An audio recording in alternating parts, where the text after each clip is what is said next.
วัสดีครับขอต้อนรับสู่เข้ารายการ BB War นะครับกระผมนายรัฐพลประจำวงนะครับจะเป็นพิธีกรสำหรับรายการ BB War นี้นะครับผมจะนำเสนอสำหรับมือสมัครเล่นหรือมือใหม่ที่จะเล่นเกม BB Gun นะครับซึ่งตอนแรกก่อนที่จะรู้การเล่น BB Gun นะครับเรามาทำความเข้าใจก่อนว่า BB Gun นี่คืออะไรกีฬา BB Gun นี้มีความหมายว่าเป็นกีฬาที่มีอาวุธที่ดูลักษณะที่คล้ายเหมือนจริงนะครับแต่กลับบอกว่ากระสุนนั้นเป็นกระสุนที่เป็นพลาสติกหรือจุดเล็กๆซึ่งเป็นกระสุนที่สามารถยิงคนก็ไม่ตายครับเป็นกระสุนที่ใช้สำหรับการเล่นกีฬาถึงจะเจ็บก็ตามแต่ว่าเป็นกีฬาที่ปลอดภัยนะครับซึ่งก็จะเล่นในสนามที่เป็นโกดังตึกร้างเป็นต้นมีคนหลายคนถามมาว่าพี่ครับอายุที่คนจะเล่นบีบีกันนี้ต้องมีอายุมากกว่า13 ปีขึ้นไปใช่ไหมครับจริงๆแล้วว่ามันไม่จำเป็นหรอกครับเพราะว่าการเล่นบีบีกันนี้ไม่จำกัดอายุว่าต้องอายุเท่าไหร่หรือเพศหน่อยวัยใดซึ่งมันเล่นได้กันทุกอายุและทุกวัยครับผมก็ขอให้คุณสามารถรู้วิธีการใช้ปืนและเคารพกติกาหรือมารยาทของการเล่นบีบีกันเท่านั้นก็พอครับเอาละครับเราไปเริ่มดูรายการ BB War เล่นดีกว่าครับ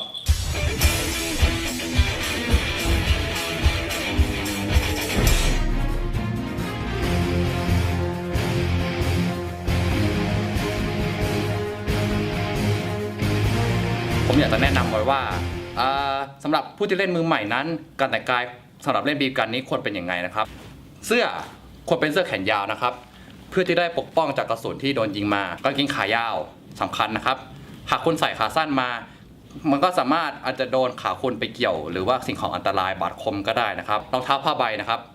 มันไม่จำเป็นว่าจะต้องเป็นรองเท้าคอมแบทที่ต้องทนทานก็ได้นะครับรองเท้าผ้าใบที่เป็นรองเท้าพวกรองเท้าวิ่งก็ได้นะครับเวสหรือชุดเกราะนะครับสำคัญมากครับเพราะว่าหากไม่มีเวสหรือว่าเสื้อของคุณมันบางก็ตามอาจจะทำให้คนได้รับบาดเจ็บจากกระสุนได้นะครับตรงใบหน้าก็โดยเฉพาะดวงตาของเรานะครับซึ่งที่ต้องมีแว่นตากันกระสุนนะครับหากกระสุนนั้นโดนที่ดวงตาเราก็จะเป็นสิ่งที่อันตรายมากจึงต้องมีแว่นตากันกระสุนเพื่อป้องกันสายตาของเรานะครับต่อไปนะครับเป็นช่วงของปืนนะครับแล้วผมจะแนะนำปืนอะไรที่สำหรับมือใหม่นะครับก็รับชมกันต่อไปเลยนะครับ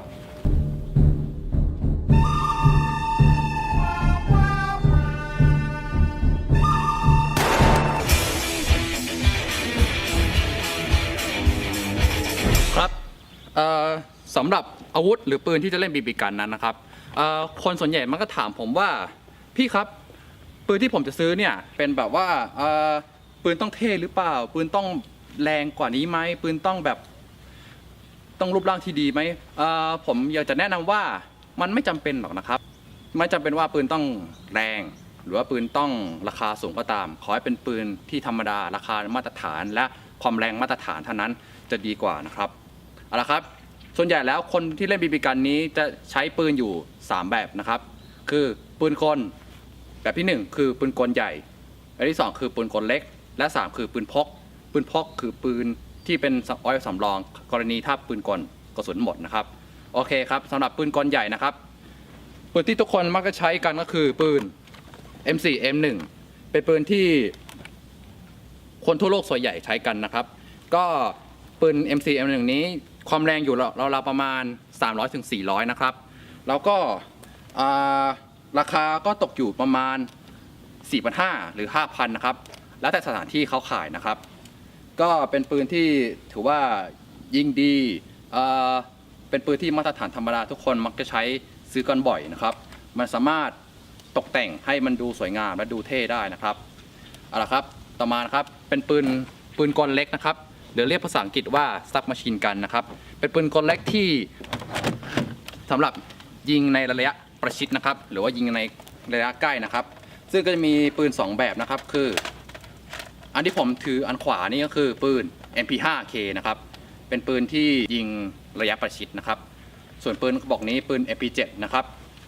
ทั้ง2อันนี้ซับมาชินกันนี่แตกต่างยังไงครับผมก็คือว่าตัวนี้จะเป็นปืนที่อยู่ความแรงประมาณ300 ถึง 400นะครับแต่ว่าราคาก็จะต่ำกว่าตัว M4 เมื่อกี้ราวๆ 2,500 ถึง 3,000 นะครับส่วนอีกอันหนึ่ง MP7 เป็นปืนระบบแก๊สนะครับซึ่งความแรงจะสูงกว่า แล้วเป็นกระสุนที่บรรจุได้น้อยนะครับแต่ว่าปืนที่เป็นปืนที่ถือว่า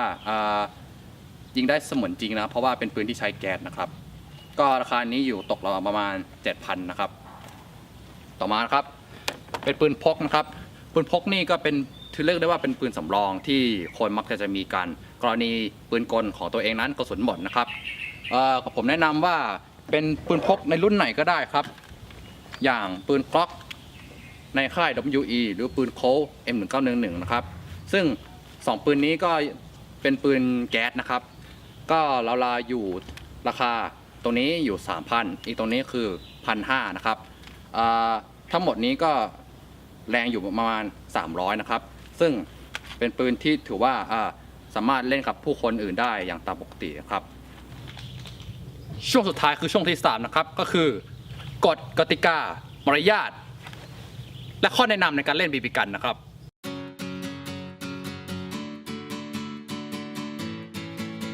ข้อ 1. การถูกยิงไม่ว่าจะเป็นส่วนไหนของร่างกายก็ตามถือว่าผู้เล่นคนนั้นชูมือทั้งสองข้างพร้อมกับปืนบีบีกันและเดินออกจากสนามทันทีข้อ 2. ถ้าหากเป็นการยิงฝ่ายเดียวกันเองก็ถือว่าโดนยิงจากผู้เล่นฝ่ายตรงกันข้ามการยิงระยะใกล้ๆเป็นสิ่งที่ห้ามในระหว่างการแข่งขันเมื่อผู้เล่นสามารถเข้าใกล้กลุ่มผู้เล่นฝ่ายตรงกันข้ามในระยะประชิดได้ให้ทำท่าทางยิงพร้อมตะโกนเขาว่าอยู่เดดแทนการยิงกระสุนบีบีกันไม่ควรนำปืนบีบีกันออกมาเล่นในที่สาธารณะเพื่อป้องกันการเข้าใจผิดและอาจเกิดแก่อันตรายต่อผู้อื่นได้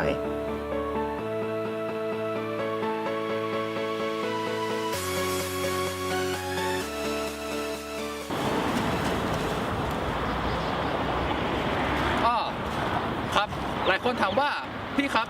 แล้วกีฬาบีบีกันเนี่ยมันมีประโยชน์อย่างไรหรอครับกีฬาบีบีกันมีประโยชน์อยู่แล้วได้แก่การออกกำลังกายได้ฝึกทักษะอย่างเช่นการยิงการวิ่งการหมอบการเคลื่อนที่หรือการคลานไปที่จุดต่างๆนะครับนี่แหละคือประโยชน์ของการออกกำลังกายในกีฬาบีบีกันนะครับเวลาเล่นบีบีกันแล้วต้องเล่นโดยเป็นทีมไม่ใช่เล่นเป็นเดี่ยวนะครับต้องใช้ภาษากายหรือภาษามือในการ